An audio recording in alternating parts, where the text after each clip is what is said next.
আমরাও স্বাধীনতা অর্জন করেছি। আমাদের স্বাধীনতা রক্ষার জন্য আমরা জীবন দিতে প্রস্তুত।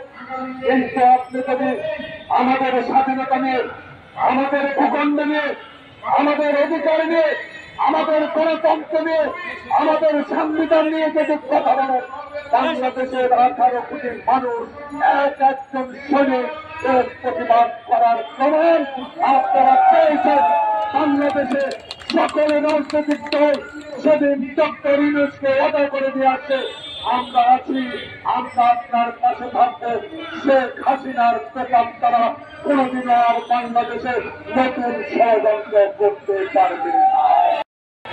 যারা বলেছে তারা আমরা পলাই না, কিন্তু তারা শুকিয়ে শুকিয়ে পলাইয়া গেছে। তাই আমাদের সাহস, 16 বছরের সাহস, আরো দ্বিগুণ সাহসকে আমরা ডক্টর ইউনূস আপনার সাথে আছি, থাকবো। তবে দাবি একটাই, সচ্ছল ভাবে আমার ভোট আমি দিতে পারি।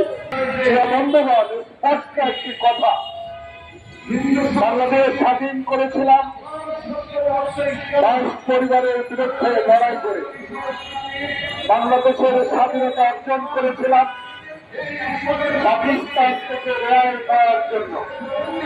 বাংলাদেশের স্বাধীনতা অর্জন করেছিলাম আমার ভোট আমি দিব, আমি সুখে থাকব, কোন বৈষম্য থাকবে না, সকল মানুষের অধিকার প্রতিষ্ঠা হবে, গণতন্ত্রকে সমুন্নত রেখে, বাংলাদেশের সংবিধানকে সমুন্নত রেখে এমন একটি দেশ গড়ব, সেই দেশ সারা পৃথিবীতে মাথা উঁচু করে দাঁড়াতে পারবে। যে বন্ধুগণ, আওয়ামী লীগের 16 বছরের ইতিহাসে বাংলাদেশে যে কলঙ্ক সৃষ্টি করেছে, বাংলাদেশে 16 বছরের ইতিহাস সৃষ্টি করেছে, সকল ক্ষেত্রে বিশ্বের দরবারে বাংলাদেশের মাথা উঁচু করে দাঁড়াবার সেই সুযোগটুকু নষ্ট করেছে।